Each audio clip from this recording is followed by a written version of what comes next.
Good afternoon, everyone, and welcome to Tiny Classroom Training Live. We're thrilled to have you here as we embark on enhancing your professional skills. Today is our first session focusing on training and why training for your mid-level managers helps your company, employees, and customers. Please feel free to ask questions in the chat as Don and Artie will be answering some as we move along. Let me pass the microphone to our esteemed coaches who will guide us through today's session. Artie and Don, the floor is yours. Thanks, Juan. Wow. Good to be back, isn't it, Don? It is. That's quite an introduction. Could you do that again, Juan? Wait, next time. Well, I'm Artie Nathan. And I'm Don Zalou. Yeah. And we're going to be doing these Tiny Classroom Lives again every Monday and Wednesday, or every Wednesday, second and fourth Wednesdays of the month. You know, Don, we did about 200 of these during the pandemic, and we really enjoyed them and talked to a lot of people. And we're getting started now for, I guess, a little something different, aren't we? We are. I think through the arc of this year, we're going to talk about training and the development of your people and a variety of the aspects of competencies and that sort of thing that line supervisors, middle managers, all managers need. And today, I think we're going to talk about training, aren't we? Just what's the purpose of that? Yeah, but let's start with what is training? What's the purpose of training, Don? Well, there's a lot of takes on this, but basically training is about teaching and developing yourself and other people in the skills and knowledge, or the fitnesses that relate to specific useful competencies that people need in organizations today. And it has a specific goal, doesn't it, Artie, to improve one's capability or capacity and productivity and performance. Big words, but Yeah. You think about being a manager or a supervisor. A lot of them are first-time managers and supervisors. They've been promoted from a line position, and they're on the line. The key touch point between the company and employees is that supervisor. So they've got to be given the skills to feel confident and competent in that job, don't they? I think it's very, very important. And, kind of a little humorous thing that we talk about sometimes is, someone is very, very good at their job, whatever their position there, but they got a job to do a task, whatever that is, and they're really good at it. And one day they come into the time clock, and their boss says, "Hey, wait a minute, come on over here, Artie, before you punch in. Guess what? You're getting promoted to supervisor." And that person goes, "Whoa," for about a minute and a half until they realize that they don't know how to be a supervisor. And that's the dilemma that we're trying to address here, that preparation for becoming a manager and a supervisor, either before or after the promotion occurs. So we're going to talk about the classes that Tiny Classroom Training provides. But before we get into that, this week and 2 weeks from now, we're going to just talk about training in general. So the purpose of training really is to change behaviors. And you have to have a little knowledge, and then you have to practice, and you have to have a lot of support from your supervisor in order for you to gain that knowledge to change your behaviors.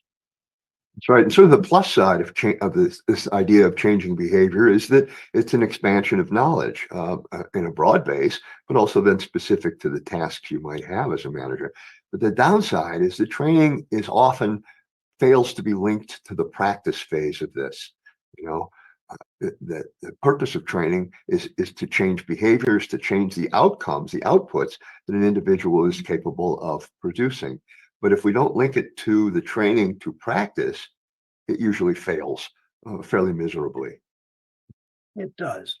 And in my years of being a chief human resources officer, I was often bothered by the fact that we had a lot of supervisors and managers in our training courses, many of whom said to me, "Well, how come my boss doesn't have to take this course? I mean, I would hope that they would learn the stuff that I'm learning today."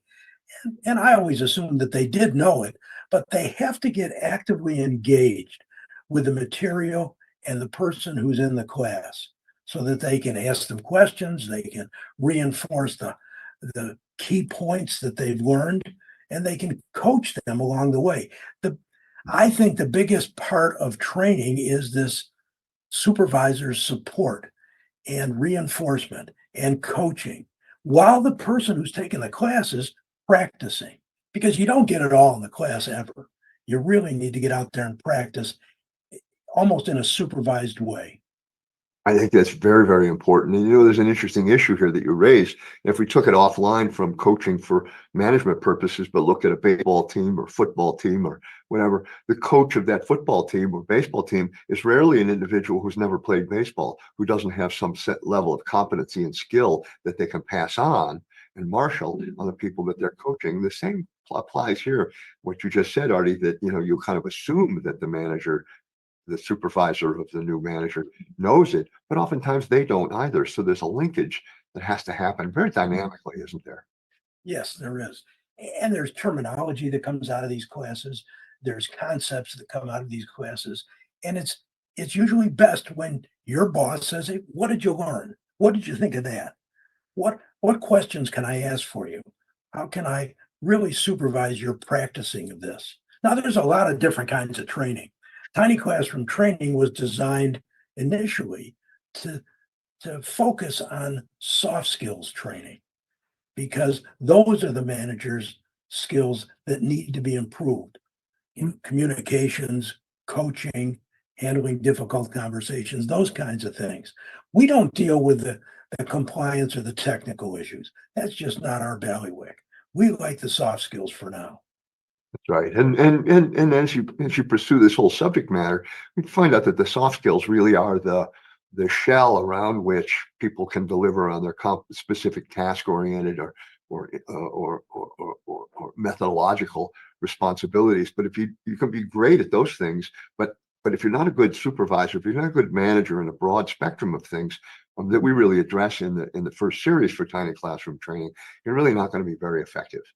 So the ultimate goal of all of this is to be more effective. The purpose of training change behavior, the purpose of that is so that the manager and supervisor can be more effective at the tasks and responsibilities that they have. I look at it from a different angle.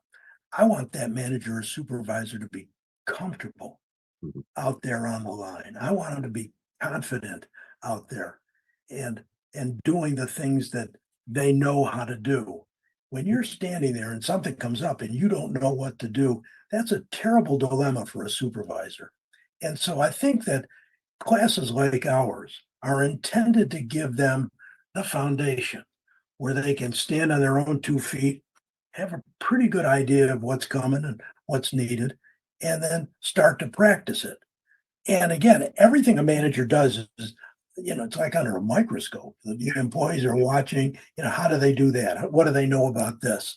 And in order to gain that trust of your employees, you got to be pretty good at this stuff. You do. You have to be comfortable with it. You have to have the underlying knowledge, and you have to practice. Like anything else, practice sort of leads us to being better and better and better along the way. But if we do this training, Artie, and develop competencies and further competencies and skill sets and awarenesses on part of people and managers, what result can we expect? What should we look for? Well, certainly effectiveness and competence and confidence and all that. But really, what you look for is someone having a basic understanding of the topic, going out and practicing it, and then coming back and having somebody to talk to about it. Well, look, I experienced this, or somebody asked me this question, or I'm not really sure if I approach that right or wrong. And that type of practice, linking the training itself to the practice and the coaching that has to go on with one's boss is critically important. And for the boss to say, "Yeah, that's right. Well, I think you've got it now." Then you start to gain that confidence, not just the competence. Oh, that's a very good play on words. Very nice. Well, You know, so if we switch it a little bit, the idea here is that we must always begin with the end in mind. And that's something we teach a lot. Why are you doing this? What's the outcome you hope for? And if I'm planning training and coaching and development for my managerial team, I have to have an end in mind. How would I know and how would I choose and aim this training to a result that I have my thumbprint on a good sense of what I want to have happen here. And that's often missing as companies provide training, and so on. It's like, let's give the training, but there's no focus to it often. And this is why we're doing this here. This is the result. This is the skills we want you to be able to apply in our firm or in your job. And that's an important thing to remember. And I also see this when you're looking for, well, what results are expected. I see it in terms of employee relations. How well a supervisor or a manager handles the demands of the job is critically important. But even more so is how satisfied are his or her employees with the way they're doing the job. Because an employee comes to a manager or a supervisor for one thing, I've got a question. I need something in order to keep going. And if the manager or supervisor fumbles that request or doesn't know how to answer it technically or managerially, then that interaction is not going to be as good as it could be or should be. And the employee's not going to be as satisfied as they are, as we need them to be. And as Juan said up front, this is about, what training does, not just for the individual who's being trained, but for their employees, the company as a whole, and the customers. Let's not forget the customers, because if that relationship between the manager and their employees is good and productive and efficient, then the customer feels that. If the employee doesn't get any answers, it shows on their face and in their behavior. It absolutely does. And that sort of leads to the end game, I suppose, of this particular discussion. The purpose of training is to change behavior and to change it in the direction of greater competence and confidence and confidence on the part of your supervisors and managers to be able to to execute the responsibilities that they have and make them more comfortable with it. And also to link up superior subordinate pairs so that they can be better coaches and better communicators with each other and clearer about why I'm doing this job and what the output is supposed to be. So training is a broad basis of items, of issues, but it's really also about moving the dial in your organization toward greater competence and skill down the line of your whole managerial team, isn't it?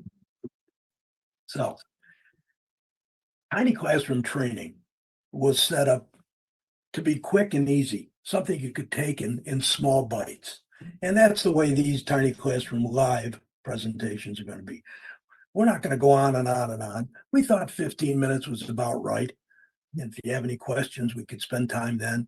But we really want to take our time efficiently and provide some good input to people so that they can take away and start using immediately the stuff we're talking about. That's a very good close to this entry discussion and this year-long subject matter. So it's very good. So we'll see you on the last Wednesday of this month, March, at the same time, noon Pacific time, 1 o'clock Mountain, and so on. So we're happy you were here today. Thank you.